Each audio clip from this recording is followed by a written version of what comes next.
Good afternoon, my name is Jadel Grafals and today I will talk about Stoicism, perceptions on emotions and anxiety. What if I told you that there are ancient advices that can help you to manage your emotions and deal with anxiety? Would you take them?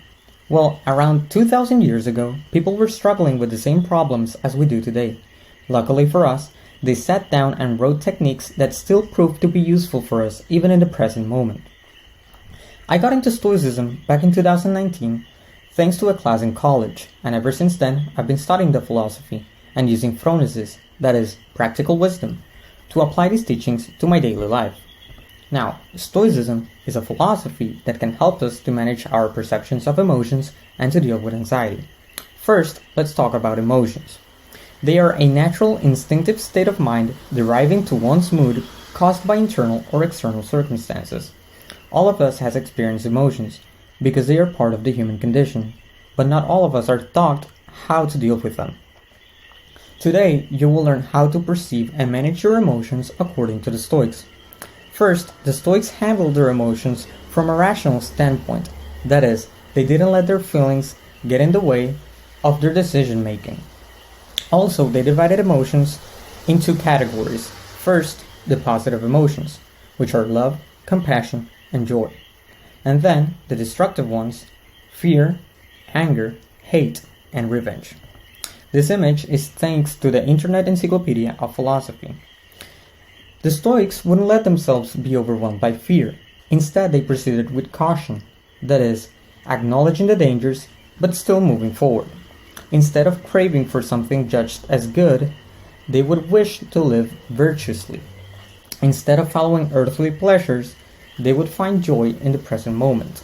And pain doesn't have a rational equivalent, but this is where Epictetus kicks in. Stoicism has its application in modern psychology. Psychologist and psychotherapist Albert Ellis proposed rational emotive behavioral therapy in the decade of the 1950s. The therapy consists on changing one's self-defeating attitudes because of one's experiences and circumstances in life. As Epictetus, a Stoic philosopher who was born a slave, once wrote, "We suffer not from the events in our lives, but from our judgments about them."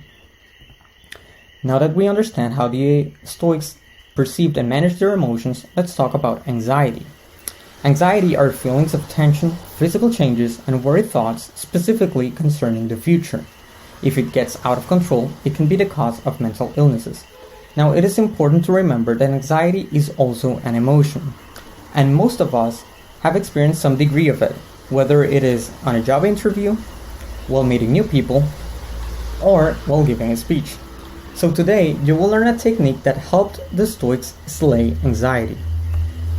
That is premeditatio malorum. It is a Latin term that translates to the premeditation of evil.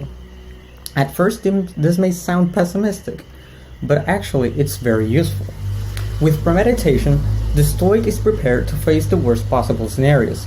That is, they think about the worst possible outcome, but then they would reflect on whether they would be able to continue their lives, even if that happens.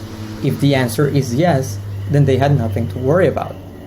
And so they go back to the present moment.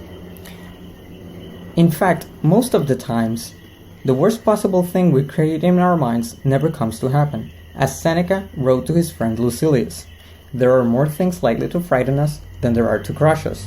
We suffer more often in imagination than in reality."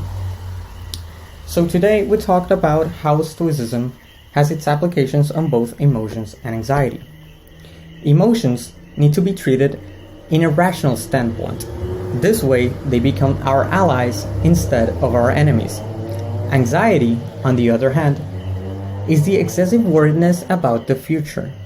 And now you learned two techniques that help you to slay anxiety, according to the Stoics. That is premeditatio malorum, but most importantly, living in the present moment. Now, these are just some applications of Stoicism, but there is a lot more to learn about the philosophy.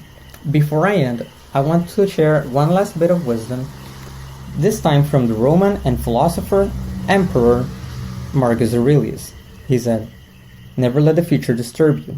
You will meet it, if you have to, with the same weapons of reason which today arm you against the present." Thank you.